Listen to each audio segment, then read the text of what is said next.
আল্লাহকে যে রব হিসেবে মানে না, তার চেয়ে ব্যর্থ, তার চেয়ে অসুখী, তার চেয়ে ক্ষতিগ্রস্ত আর কেউ হতে পারে না।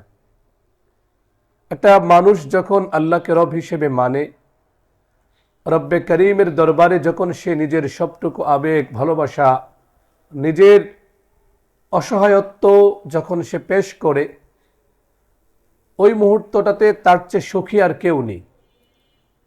আল্লাহ সুবহানাহু ওয়া তাআলা আমাদেরকে আমৃত্যু আল্লাহর কাছে চাওয়ার, আল্লাহর কাছে নিজের অসহায়ত্ব, নিজের দুঃখ কষ্ট, আনন্দ বেদনা সব কিছু নিবেদন করার তৌফিক দান করুন। আমরা সকলে বলি আমিন।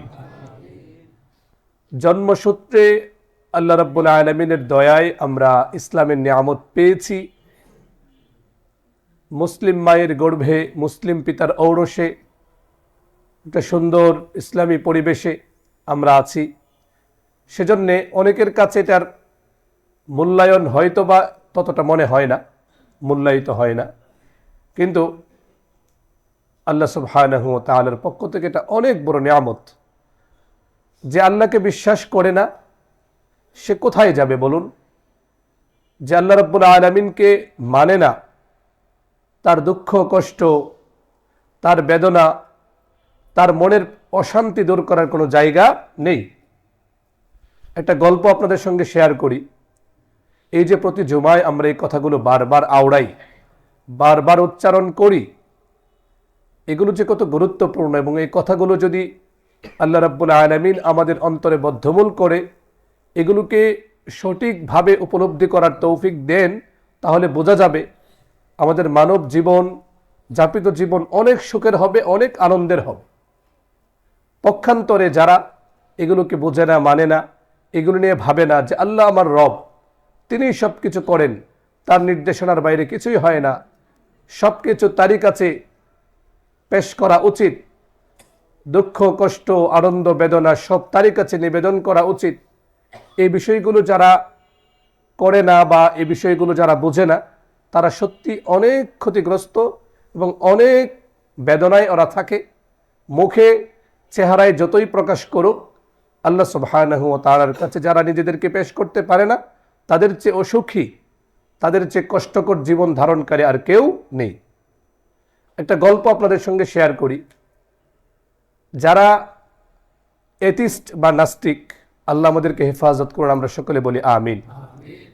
নাস্তিকতার ভয়াল ফাঁদে যারা আটকে গিয়েছে, তাদের জন্য আমরা দোয়া করি, আল্লাহ তাআলা তাদেরকে হিদায়াত নসিব করুন।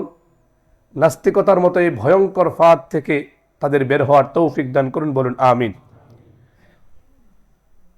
গল্পটা আমি একজনের আলোচনায় শুনছিলাম, বাংলাদেশের প্রখ্যাত ইসলামী ব্যক্তিত্ব শেখ আহমদুল্লাহ হাফিজাউল্লাহর একটা আলোচনায়। তিনি একটি ইউনিভার্সিটিতে লেকচার দিচ্ছিলেন, সেখানে তিনি এক ফাঁকে বললেন যে ইউনিভার্সিটির একজন শিক্ষক তাকে জানিয়েছেন, শেখ আহমদুল্লাহ হাফিজাউল্লাহকে, যে একজন শিক্ষক বললেন যে আমার এক ছাত্র নামাজি ছিল,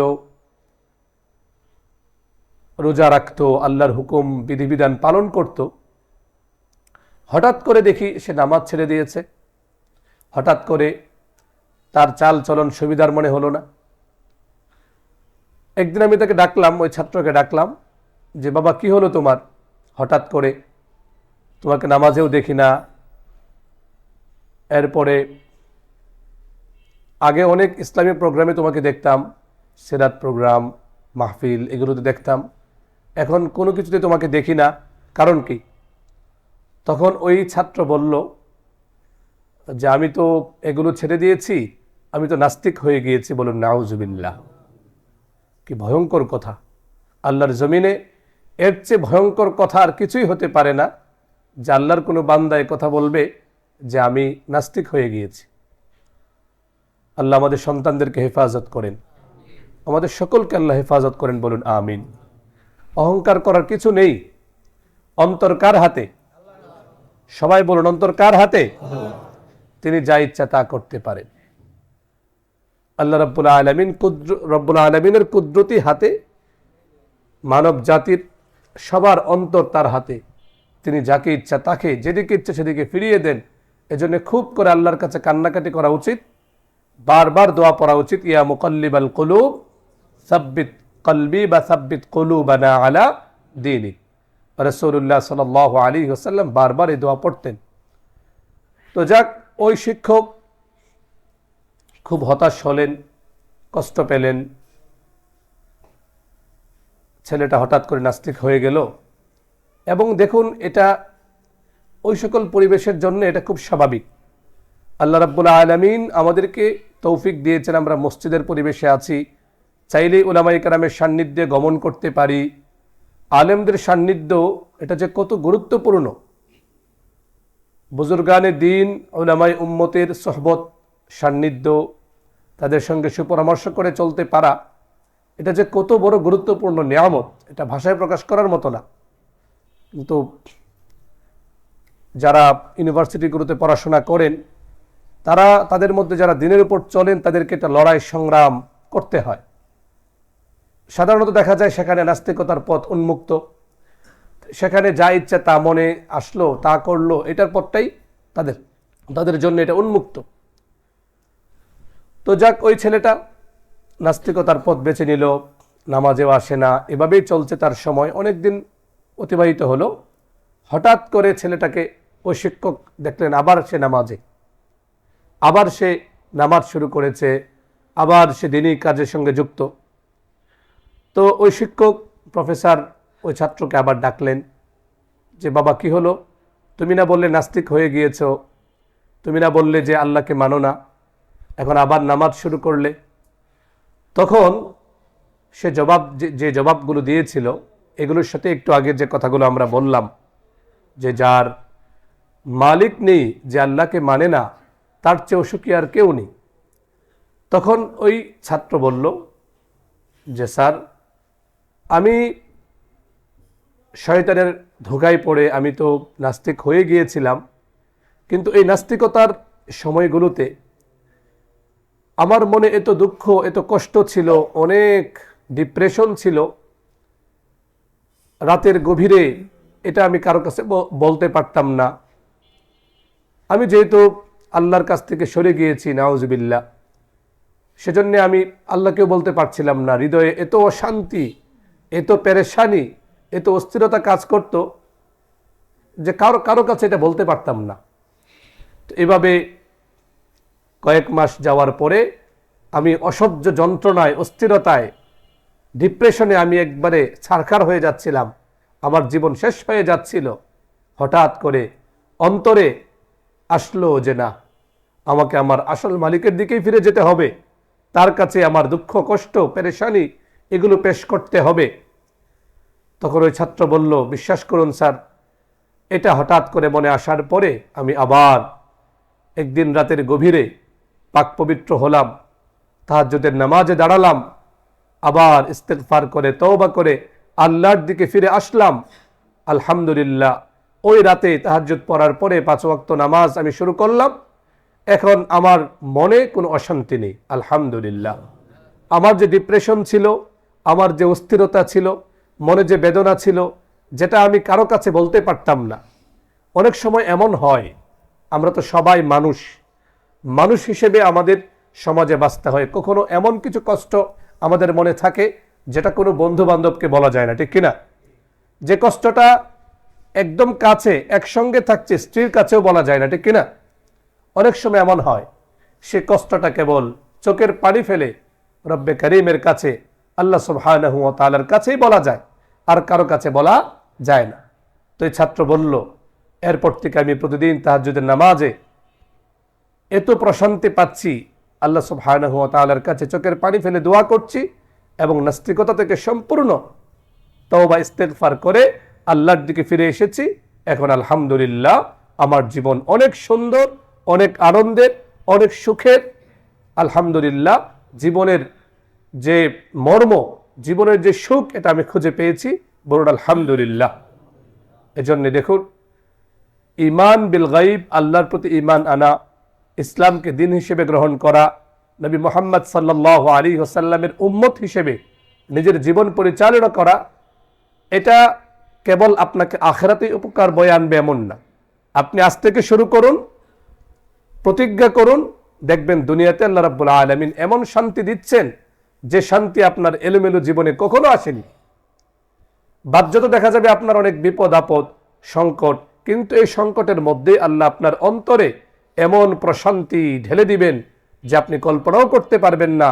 যে দুনিয়ার জীবনে 24টা ঘন্টা আপনি ঘুমাবেন তো মনে প্রশান্তি, ঘুম থেকে জাগবেন তো মনে প্রশান্তি, যখন যে কাজ করবেন আল্লাহ রাব্বুল আলামিন অন্তরে আপনার শান্তি দিয়ে দিবেন, কারণ এটা আল্লাহ রাব্বুল আলামিনের ওয়াদা।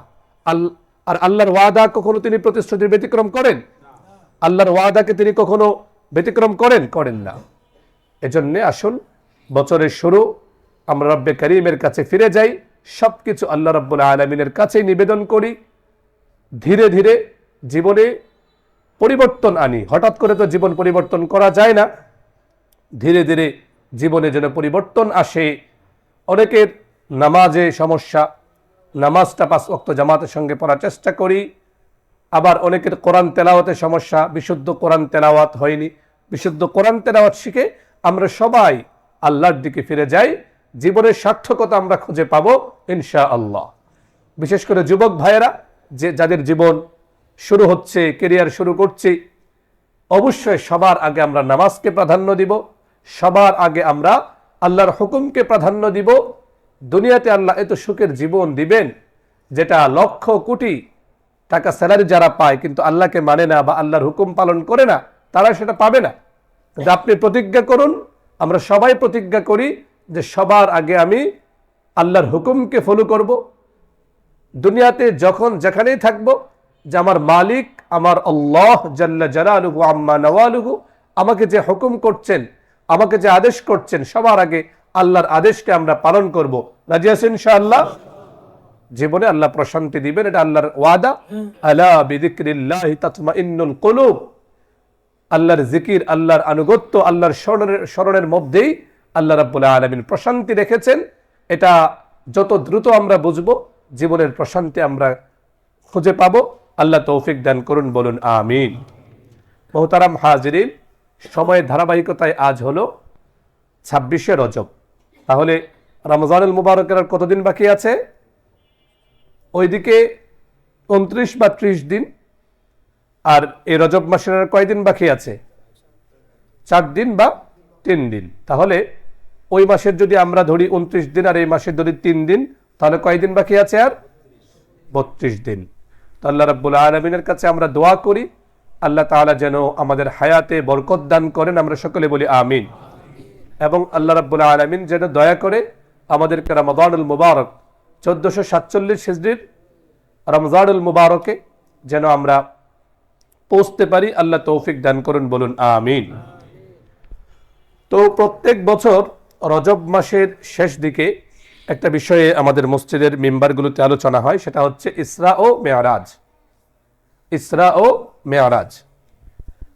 আপনাদের সামনে পবিত্র কোরআনুল কারীমের 17 নম্বর সূরা সূরাতু বনী ইসরাঈলের প্রথম আয়াতে কারিমা তেলাওয়াত করেছি, যে আয়াতের মধ্যে ইসরা এই বিষয়ক নির্দেশনা আছে।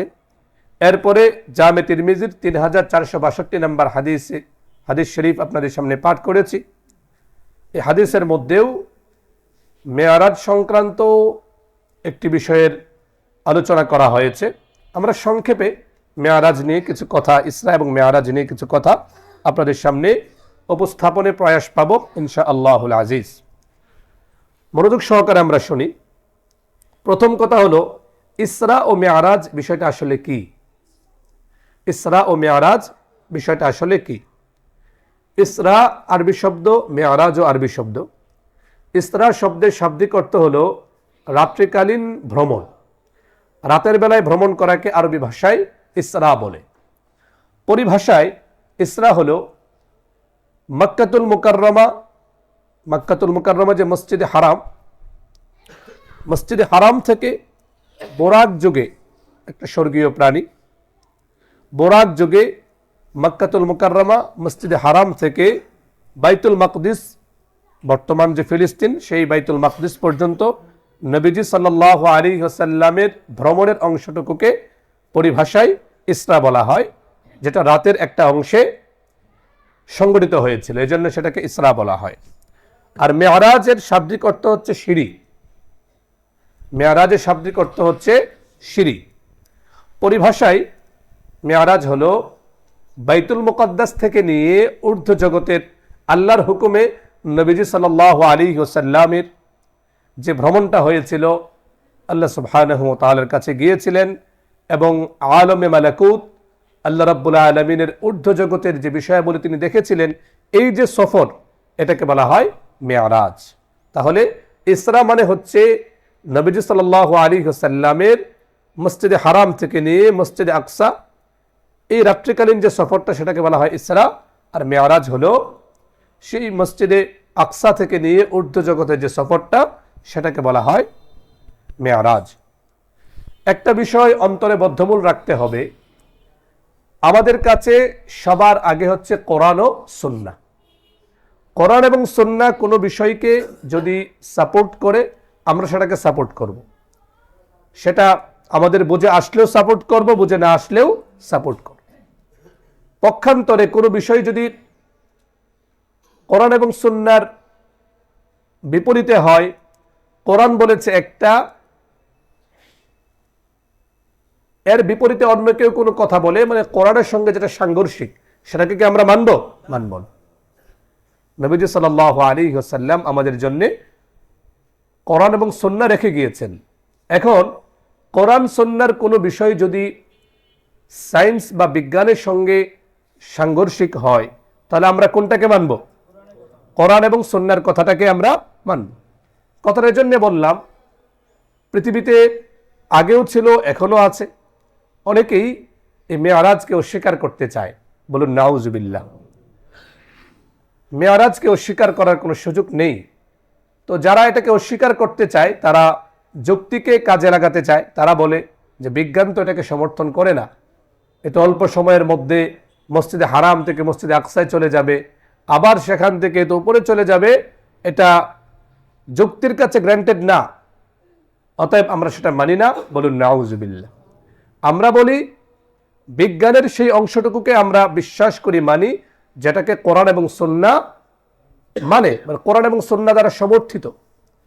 তোমরা যত কিছুই বলো, আমরা সবার আগে আল্লাহ এবং তার রাসূলের কথাকে বিশ্বাস করি। সেটা আমাদের মস্তিষ্কে বুঝে আসলেও মানি, বুঝে না আসলেও মানি। সহজ কথা, জান্নাত জাহান্নাম তো এই মস্তিষ্ক দিয়ে বোঝার মতো কিছু না।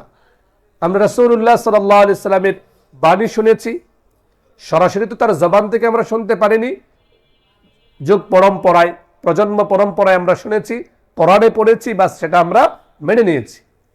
এখন বিজ্ঞান যদি বলে যে এটা গ্রহণ করার মতো না, তাহলে বিজ্ঞানকে আমরা পরিত্যাগ করতে, অন্তত বিজ্ঞানের এই কথাটাকে পরিত্যাগ করতে আমরা দ্বিধাবোধ করব না।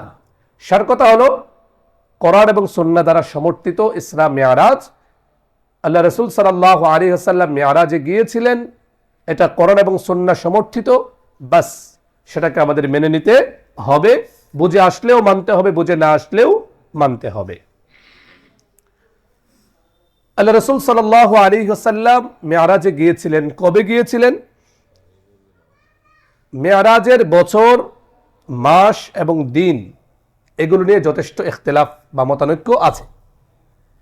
কবে মেয়ারাজটা হয়েছিল, এটার বছর, মাস, দিন নিয়ে যথেষ্ট ইখতিলাফ আছে। তবে যে বিষয়ে কারো ইখতিলাফ নেই, সেটা হচ্ছে যে রাসূলুল্লাহ সাল্লাল্লাহু আলাইহি ওয়াসাল্লামের মেয়ারাজটা নবুয়ত লাভের পরে এবং মক্কাতুল মুকাররমা থেকে মদিনা মুনাওয়ারায় হিজরত করে যাওয়ার আগেই হয়েছে।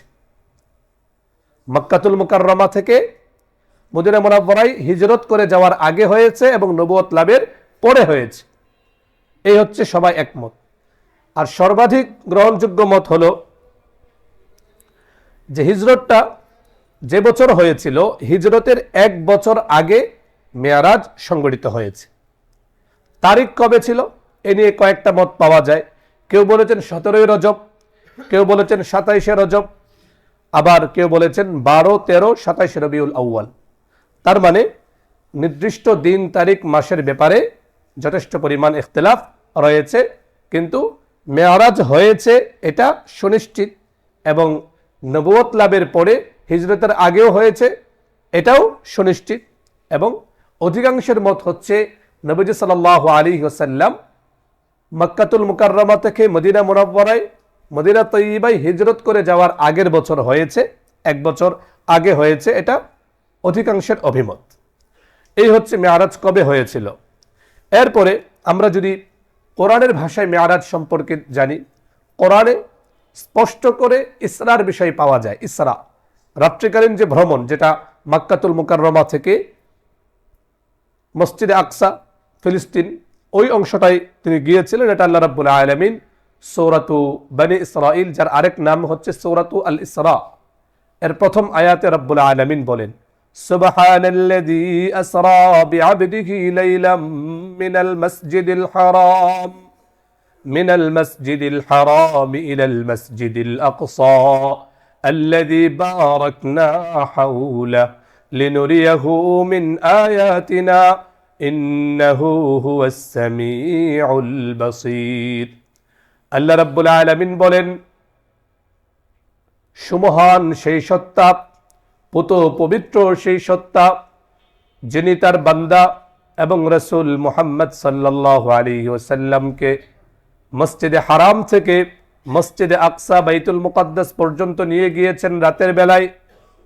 যে মসজিদ আকসার আশপাশে আল্লাহ রাব্বুল আলামিন বলেন আমি বরকত দান করেছি, বলেন সুবহানাল্লাহ। তো এই আয়াতের মধ্যে আল্লাহ রাব্বুল আলামিন নবীজি সাল্লাল্লাহু আলাইহি ওয়াসাল্লামের ইসরার কথা স্পষ্ট করে বলেছেন। এছাড়া কোরআনুল কারীমের আরেকটি সূরা সূরাতু আন-নাজম, সেখানে ইঙ্গিতে বলা হয়েছে, আল্লাহ রাব্বুল আলামিন বলেন, সূরাতুন নাজম এটা কোরআনুল কারীমের 53 নম্বর সূরা। এই সূরাতুন নাজমের 13 নম্বর আয়াত থেকে নিয়ে 18 নম্বর আয়াত পর্যন্ত আল্লাহ রাব্বুল আলামিন অনেকগুলো আয়াতে কারিমার মধ্যে ইঙ্গিতে মেরাজের কথা বলেছেন। আল্লাহ রাব্বুল আলামিন বলেন, ওয়ালাকাদ রাআহু নাজলাতান উখরা ইনদা সিদরাতিল মুনতাহা ইনদাহা জান্নাতুল মাওয়া। আল্লাহ রাব্বুল আলামিন বলেন, নবী মুহাম্মদ সাল্লাল্লাহু আলাইহি ওয়াসাল্লাম ফেরেশতাকে অর্থাৎ জিবরিল আলাইহিস সালামকে আরেকবার দেখেছেন। কোথায়? সিদরাতুল মুনতাহায়, যার কাছে হচ্ছে জান্নাতুল মাওয়া, যাকে ইদ ইয়াগশা সিদরাতা মা ইয়াগশা, তখন সেখানে একটা সিদরাতুল মুনতাহা মানে হচ্ছে সীমান্তবর্তী বড়ই গাছ, সেখানে সেই গাছটিকে আচ্ছন্ন করে রেখেছিল, যে জিনিস আচ্ছন্ন করার। এরপর নবীজি সাল্লাল্লাহু আলাইহি ওয়াসাল্লামের ব্যাপারে আল্লাহ রাব্বুল আলামিন বলেন যে তিনি অবশ্যই জিবরিল আলাইহিস সালামকে দেখেছেন। মা যাগাল বাসর ওয়া মা তাগা, নবীজি সাল্লাল্লাহু আলাইহি ওয়াসাল্লামের চোখ বিভ্রান্ত হয়নি, এমন সীমা লঙ্ঘনও করেনি। এরপর আল্লাহ রাব্বুল আলামিন বলেন, লাকাদ রাআ মিন আয়াতি রাব্বিহিল কুবরা, তখন নবী মুহাম্মদ সাল্লাল্লাহু আলাইহি ওয়াসাল্লাম তার রবের প্রতিপালকের বড় বড় নিদর্শন থেকে অনেক কিছুই তিনি দেখেছেন। সুবহানাল্লাহ। এই হচ্ছে কোরআন মাজিদের বর্ণনা, যেখানে ইসরার কথা স্পষ্ট করে বলা আর মেরাজের বিষয়ে ইঙ্গিতে বলা হয়েছে। হাদিসের ভাষায় যদি আমরা খুব সংক্ষেপে দেখি বা খুব সংক্ষেপে নবী সাল্লাল্লাহু আলাইহি ওয়াসাল্লামের মেরাজের বিবরণটা কি, সহিহ মুসলিম শরীফেও এসেছে, জামে তিরমিজির বর্ণনা, সহিহ ইবনে হিব্বানে এসেছে, একাধিক হাদিসের কিতাবের মধ্যে এসেছে যে নবীজি সাল্লাল্লাহু আলাইহি ওয়াসাল্লাম একদিন কাবা শরীফের হাতিম সেখানে শুয়েছিলেন। হঠাৎ করে সেখানে হযরত জিবরিল আলাইহিস সালাম এবং মিকাইল আলাইহিস সালাম ওনারা আসেন, এসে তাকে জমজমের পবিত্র পানি দিয়ে তার হৃদয় মুবারক, অন্তর মুবারক একেবারে পাক পবিত্র করে বোরাক নামক খুব দ্রুতগতি সম্পন্ন, যেখানে তার দৃষ্টি যেত সেখানেই তার পা পড়ত, খুব দ্রুতগতি সম্পন্ন একটা বাহন দিয়ে, খুব সংক্ষেপে বলছি, অল্প সময়ের মধ্যে দ্রুত গতিতে তাকে মসজিদে হারাম থেকে মসজিদে আকসায় নিয়ে যান। সেখানে যাওয়ার পরে আল্লাহ রাব্বুল আলামিন হযরত রাসূলুল্লাহ সাল্লাল্লাহু আলাইহি ওয়াসাল্লামের সম্মানে হযরত আদম আলাইহিস সালাম থেকে নিয়ে নবী মুহাম্মদ সাল্লাল্লাহু আলাইহি সাল্লামের আগ পর্যন্ত যত নবী ছিলেন সবাইকে সেখানে তিনি একত্রিত করেন। তাদের মাধ্যমে নবী সাল্লাল্লাহু আলাইহি সাল্লামকে স্বাগতম জানানো হয়, সেখানে ইস্তেকবাল করা হয়। এরপর আল্লাহ রাব্বুল আলামিনের হুকুমে নবী মুহাম্মদ সাল্লাল্লাহু আলাইহি ওয়াসাল্লাম সকল নবীর ইমাম হয়ে তিনি নামাজ আদায় করেন। সুবহানাল্লাহ। এবং এর মাধ্যমে তিনি ইমামুল আম্বিয়া, ইমামুল মুরসালিন খেতাব, পদবী, সম্মাননা তিনি লাভ করেন। এরপরে খুব সংক্ষেপে বলছি, নবী সাল্লাল্লাহু আলাইহি সাল্লামকে নিয়ে হযরত জিবরিল আলাইহিস সালাম আকাশের দিকে উঠতে থাকেন। প্রথম আকাশে আমাদের আদি পিতা বাবা হযরত আদম আলাইহিস সালামের সঙ্গে সাক্ষাৎ হয়। দ্বিতীয় আকাশে হযরত ঈসা এবং ইয়াহইয়া আলাইহিস সালামের সঙ্গে দেখা হয়। তারা দুজন খালাতো ভাই ছিলেন, হযরত ঈসা এবং ইয়াহইয়া আলাইহিস সালাম। তৃতীয় আকাশে সৌন্দর্যে বিখ্যাত একজন নবী ছিলেন, তার নাম কি? ইউসুফ আলাইহিস সালাম। মাশাআল্লাহ। তৃতীয় আসমানে হযরত ইউসুফ আলাইহিস সালামের সঙ্গে সাক্ষাৎ হয় নবী মুহাম্মদ সাল্লাল্লাহু আলাইহি সাল্লামের। এখানে অনেক আলোচনা আছে যে প্রত্যেক আসমানে যাওয়ার যখন দরজা খোলা হবে, জিজ্ঞেস করা হলো কে সাথে, নবী সাল্লাল্লাহু আলাইহি সাল্লামের নাম শুনে তারা দরজা খোলেন। দেখুন, আপনি যদি আল্লাহ সুবহানাহু ওয়া তাআলার প্রতি পরিপূর্ণ ঈমান না থাকে, নাউযুবিল্লাহি মিন যালিক, কেউ যদি এগুলো স্বতঃস্ফূর্তভাবে বিশ্বাস না করে মেনে না আনে, তার জন্য তো এগুলো মানাটা রীতিমতো অসম্ভব হবে।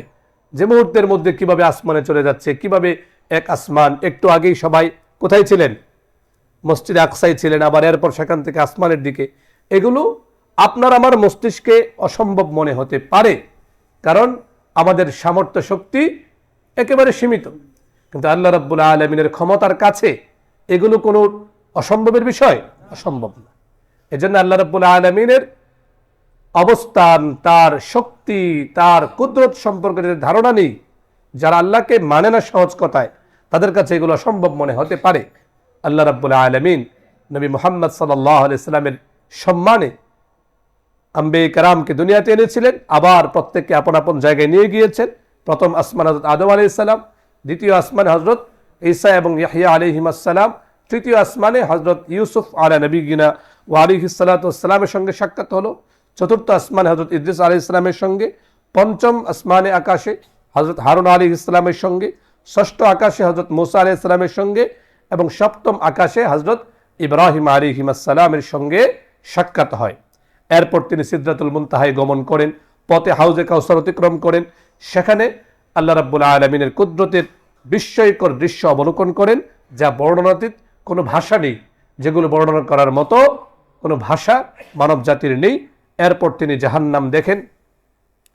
এরপর নবীজি সাল্লাল্লাহু আলাইহি সাল্লাম আরো সামনে অগ্রসর হন। জিবরিল আলাইহিস সালাম থেমে যান।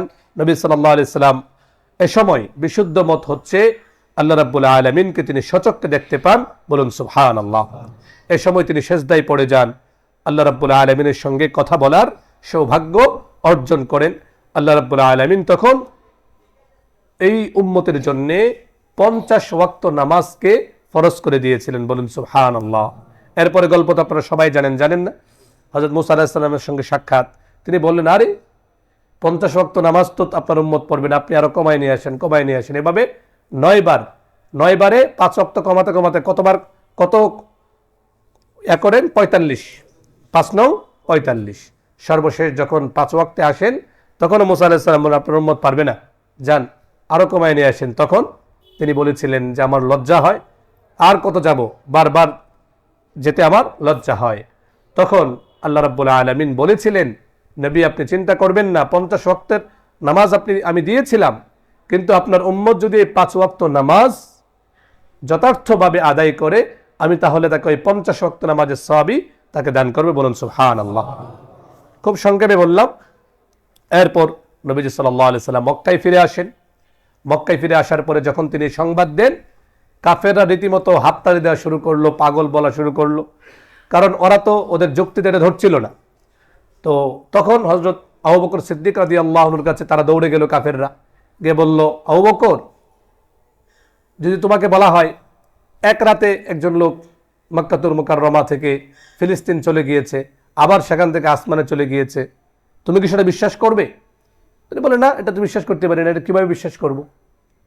এই তো লাইনে এসেছ, তুমি যাকে নবী মানো, তোমার বন্ধু, তোমার নবী মুহাম্মদ সাল্লাল্লাহু আলাইহি ওয়াসাল্লাম, সে বলেছে যে সে নাকি এক রাতের মধ্যে একদম মসজিদে হারামে চলে গিয়েছে, বা ফিলিস্তিনে গিয়েছে, আবার সেখান থেকে আসমানে গিয়েছে। তখন আবু বকর বললেন, তাহলে ঠিক আছে, সত্য, তাহলে সত্য। কারণ নবী মুহাম্মদ সাল্লাল্লাহু আলাইহি ওয়াসাল্লাম তিনি কখনো মিথ্যা কথা বলেন না। তখন তিনি বললেন, আরে তোমরা তো এসে বললে মসজিদে হারাম থেকে মসজিদে আকসা, এটা তো দূরত্ব দুনিয়ার দৃষ্টিকোণ থেকে বেশি হলে খুব বেশি না। আমি তো এর চেয়ে আর আশ্চর্যের বিষয় বিশ্বাস করি। আমি তো বিশ্বাস করি চোখের পলকে আসমান, 7 আসমানের উপর থেকে আল্লাহ রাব্বুল আলামিনের নির্দেশনা নিয়ে হযরত জিবরিল আলাইহিস সালাম চোখের পলকে নবী মুহাম্মদ সাল্লাল্লাহু আলাইহি সাল্লামের কাছে চলে আসেন, বলুন সুবহানাল্লাহ। এরপরে নবী সাল্লাল্লাহু আলাইহি সাল্লাম এত খুশি হলেন যে হযরত আবু বকর সিদ্দিক রাদিয়াল্লাহু আনহুর উপাধি হয়ে গেল সিদ্দিক, মানে তিনি অতিশয় সত্যায়নকারী, অতিশয় সত্যবাদী, যে নবী সাল্লাল্লাহু আলাইহি ওয়াসাল্লামকে তিনি সত্যায়ন করেছেন। সুবহানাল্লাহ। সংক্ষিপ্ত বিবরণ। এখন আমরা খুব সংক্ষেপে যদি বলি মেয়ারাজ আমাদেরকে কি শিক্ষা দেয়, মেয়ারাজ সম্পর্কে আমাদের কি শিক্ষা গ্রহণ করা উচিত, এটা হচ্ছে মূল কথা। প্রথম বিষয় হচ্ছে মেয়ারাজের ব্যাপারে সহি আকীদা পোষণ করা, বুঝে আসলেও সেটাকে মেনে নেয়া, বুঝে না আসলেও সেটা মেনে নেয়া। অর্থাৎ আল্লাহ তাআলা নবী মুহাম্মদ সাল্লাল্লাহু আলাইহি ওয়াসাল্লামকে এক রাত্রে সশরীরে মক্কাতুল মুকাররমা থেকে মদিনা মুনাওয়ারায় নিয়ে গিয়েছেন। এরপর সেখান থেকে 7 আসমান, সিদরাতুল মুনতাহা, জান্নাত জাহান্নাম ভ্রমণ করিয়েছেন। এটা নবী মুহাম্মদ সাল্লাল্লাহু আলাইহি ওয়াসাল্লামের অলৌকিক বিষয়, যেটাকে আমরা বলি মুজিজা। কি বলি? মুজিজা। এরপর এটার প্রতি সুদৃঢ় বিশ্বাস রাখতে হবে, কোনো বৈজ্ঞানিক ব্যাখ্যার পিছনে পড়ার সুযোগ নেই। এই হচ্ছে মেয়ারাজের প্রথম এবং প্রধান শিক্ষা। দ্বিতীয় বিষয় যেটা আমি খুতবাতে পড়েছিলাম, মেয়ারাজে নবীজি সাল্লাল্লাহু আলাইহি ওয়াসাল্লামকে 3টে উপহার দেওয়া হয়েছে। কয়টা উপহার? 3টে উপহার দেওয়া হয়েছে। সহিহ মুসলিমের বর্ণনা। আব্দুল্লাহ ইবনে মাসউদ রাদিয়াল্লাহু আনহু বলেন, লাম্মা উস্তিয়া বিরাসূলিল্লাহ সাল্লাল্লাহু আলাইহি ওয়াসাল্লাম উতিয়া সালাসান। এগুলো খেয়াল করতে হবে, এ তো মহান এক বিষয় যে নবীজি সাল্লাল্লাহু আলাইহি ওয়াসাল্লামকে মেয়ারাজের রজনীতে 3টা পুরস্কার প্রদান করা। 1 নম্বর হচ্ছে উতিয়া আস-সালাওয়াতুল খামস, 5 ওয়াক্ত নামাজ তাকে উপহার হিসেবে দেওয়া হয়েছে। এরপরে উতিয়া খাওয়াতিম সূরাতুল বাকারা, সূরা বাকারার শেষ যে আয়াতগুলো, শেষ যে 2টো আয়াত, এগুলো নবী মুহাম্মদ সাল্লাল্লাহু আলাইহি ওয়াসাল্লামকে বিশেষ উপহার দেওয়া হয়েছে। তৃতীয় যে উপহারটা সেটা হলো আল্লাহ রাব্বুল আলামিন ঘোষণা করেছেন, ওয়া গাফারা লিমান লাম ইউশরিক বিল্লাহি মিন উম্মতিহি শাইআন। নবী মুহাম্মদ সাল্লাল্লাহু আলাইহি ওয়াসাল্লামের উম্মতের মধ্য থেকে যারা সব ধরনের শিরিক পরিহার করবে, শিরিক থেকে বেঁচে থাকবে, আল্লাহ রাব্বুল আলামিন তাদেরকে মাফ করে দিবেন। সুবহানাল্লাহ। তাহলে কয়টা পুরস্কার হলো? এগুলো মনে রাখতে হবে। এগুলো হচ্ছে মূল কথা। একটা হচ্ছে বিশ্বাস করতে হবে মেয়ারাজ হয়েছে। 2 নম্বর 3টা পুরস্কার, 5 ওয়াক্ত সালাত। যুবক ভাইয়েরা, প্রতিজ্ঞা করি আমরা যে নবীজি সাল্লাল্লাহু আলাইহি ওয়াসাল্লাম মেয়ারাজ থেকে আল্লাহর পক্ষ থেকে যে পুরস্কার নিয়ে এসেছিলেন, সেই পুরস্কার আমরা গ্রহণ করলাম। আজ থেকে মৃত্যু পর্যন্ত আমরা 5 ওয়াক্ত নামাজ কাজা করব না। রাজি আছেন ইনশাআল্লাহ? সকলকে এই প্রতিজ্ঞাটা করতে হবে। মুরব্বিরা তো আলহামদুলিল্লাহ নামাজ পড়ছেন, যুবকদেরকে আরো সক্রিয় হতে হবে, উদ্যমী হতে হবে যে আল্লাহর পক্ষ থেকে আসা পুরস্কার আমরা গ্রহণ করলাম, নামাজ আর ছাড়বো না। কখনো জামাত ছুটে গেলেও যেন নামাজটা আমার না ছুটে যায়, নামাজটা সবার আগে। কোনো চাকরির কারণে বা অফিসে যদি দেরি হচ্ছে, কোনো কারণে যদি জামাতটা ছুটেও যায়, তবে নামাজটা যেন কাজা না হয়। রাজি আছেন ইনশাআল্লাহ? এরপরে সূরা বাকারা শেষ আয়াতগুলো প্রত্যেক রাতে আমরা তেলাওয়াত করব, এবং বিশেষ করে শিরিক হয়ে যায়, আল্লাহর সঙ্গে শরীক সাব্যস্ত হয় এমন প্রত্যেকটা বিষয়কে মনে প্রাণে ঘৃণা করে হৃদয় থেকে সেগুলো ত্যাগ করব। রাজি আছেন ইনশাআল্লাহ? 3 নম্বর যে শিক্ষা মেয়ারাজ থেকে, সংক্ষেপে তো বলেছি, নবী সাল্লাল্লাহু আলাইহি সাল্লাম একদল লোকের পাশ দিয়ে যাচ্ছিলেন, যে তাদের জিহ্বাগুলোকে কাটা হচ্ছিল। হ্যাঁ, আরেক জায়গায় দেখলেন যে কিছু মানুষ তার শরীরের চামড়া একদম কামড় দিয়ে খাচ্ছে, গোশত খাচ্ছে। তো নবী সাল্লাল্লাহু আলাইহি সাল্লাম জিজ্ঞেস করলেন, এটা কি কারণে? তখন জিবরিল আলাইহিস সালাম বললেন, যারা দুনিয়াতে মানুষের তার অপর ভাইয়ের গোশত খেত, মানে গীবত করত। তো তৃতীয় শিক্ষা হচ্ছে মেয়ারাজ থেকে আমরা গীবত পরনিন্দা থেকে বেঁচে থাকবো। পারবো তো ইনশাআল্লাহ? 4 নম্বর, মানুষের সম্মান নষ্ট হয় এমন কাজ করা যাবে না। এটা একটা শিক্ষা মেয়ারাজ থেকে। 5 নম্বর হচ্ছে ওই খুতবায় যেটা আমি পড়েছিলাম, হযরত ইব্রাহিম আলাইহিস সালামের সঙ্গে আমাদের মুসলিম মিল্লাতের পিতাকে ইব্রাহিম আলাইহিস সালামের সঙ্গে নবী মুহাম্মদ সাল্লাল্লাহু আলাইহি সাল্লামের সঙ্গে যখন সাক্ষাৎ হয়েছিল, তখন হযরত আমাদের বাবা আমাদের জন্য একটা বার্তা পাঠিয়েছেন, একটা পুরস্কার দিয়েছেন। বাবা সন্তানদেরকে পুরস্কার দেন না? তো এই পুরস্কার তিনি পাঠিয়েছেন। কি পুরস্কার? নবীজি সাল্লাল্লাহু আলাইহি সাল্লামকে লক্ষ্য করে ইব্রাহিম আলাইহিস সালাম বলেছিলেন, ইয়া মুহাম্মদ আকরি উম্মাতাকা মিন্নি আসসালাম। কত চমৎকার কথা। ইব্রাহিম আলাইহিস সালাম নবী সাল্লাল্লাহু আলাইহি সাল্লামকে বলেছিলেন, মুহাম্মদ তুমি তোমার উম্মতের কাছে আমার সালাম পৌঁছে দিও। সুবহানাল্লাহ, বাবা সালাম দিচ্ছেন আমাদেরকে, কত আনন্দের। এরপর তিনি বলেছিলেন, আখবিরহুম আন্নাল জান্নাতা তয়্যিবাতুত তুরবা। মুহাম্মদ আপনি আপনার উম্মতকে এটা বলে দিয়েন, জান্নাতের মাটি হচ্ছে অত্যন্ত পবিত্র, বলুন সুবহানাল্লাহ, তার পানি অত্যন্ত সুপেয়। ও আন্নাহা কিআনুন, এবং সেটা সুবিশাল প্রান্তর, সেগুলো খালি পড়ে আছে। যদি সেই প্রান্তরকে কেউ সবুজ শ্যামল রাখতে চায় তাহলে সে যেন সেখানে গাছ রোপণ করে, আর সেই গাছটা হচ্ছে সুবহানাল্লাহ আলহামদুলিল্লাহ ওয়ালা ইলাহা ইল্লাল্লাহু ওয়াল্লাহু আকবার। যত বেশি পড়ব জান্নাতের আমার জন্য বাগানগুলো সুরভিত হবে, সুসজ্জিত হবে, সৌন্দর্য মণ্ডিত হবে। একেবারে এত চমৎকার জান্নাত আমাদের জন্য প্রস্তুত হতে থাকবে যেটা কল্পনায় আমাদের আসবে না। এজন্য এই মেয়ারাজের আলোচনা থেকে শিক্ষা নিয়ে আমরা প্রতিজ্ঞা করি, আমরা অধিক পরিমাণে পড়ব সুবহানাল্লাহ ওয়ালহামদুলিল্লাহ ওয়ালা ইলাহা ইল্লাল্লাহু আল্লাহু আকবার। পারবো তো ইনশাআল্লাহ? তাহলে কয়টা শিক্ষা বললাম? এক নম্বর শিক্ষা হচ্ছে এটা বিশ্বাস করতে হবে মেয়ারাজ হয়েছিল, নবী সাল্লাল্লাহু আলাইহি সাল্লামের সশরীরে মেয়ারাজ হয়েছে। 2 নম্বর হচ্ছে যে 3টা পুরস্কার নবীজি সাল্লাল্লাহু আলাইহি সাল্লামকে আল্লাহ দিয়েছেন, 5 ওয়াক্ত নামাজ, এরপরে সূরা বাকারার শেষ আয়াতগুলো এবং শিরক থেকে বেঁচে থাকা। 3 নম্বর শিক্ষা হলো গীবত, পরনিন্দা, গীবত এগুলো থেকে বেঁচে থাকা। 4 নম্বর মানুষের সম্মান নষ্ট হয়, কষ্ট পায় এমন কাজ পরিহার করা। 5 নম্বর অধিক পরিমাণে আমরা পড়ব সুবহানাল্লাহ ওয়ালহামদুলিল্লাহ ওয়ালা ইলাহা ইল্লাল্লাহু ওয়াল্লাহু আকবার। এই যে ঘোষণাটা কে পাঠিয়েছেন? আল্লাহ পাঠিয়েছেন। কার মাধ্যমে? ইব্রাহিম আলাইহিস সালাম এবং মুহাম্মদ সাল্লাল্লাহু আলাইহি সাল্লামের মাধ্যমে। বাবার দেয়া উপহার আমরা গ্রহণ করি, তাহলে আমরা সুসন্তান হব, ঠিক কিনা? আমরা সবাই সুসন্তান হতে চাই কিনা? আল্লাহ আমাদেরকে তৌফিক দান করুন, বলুন আমিন। ওয়া আখিরু দাওয়ানা আলহামদুলিল্লাহি রাব্বিল আলামিন।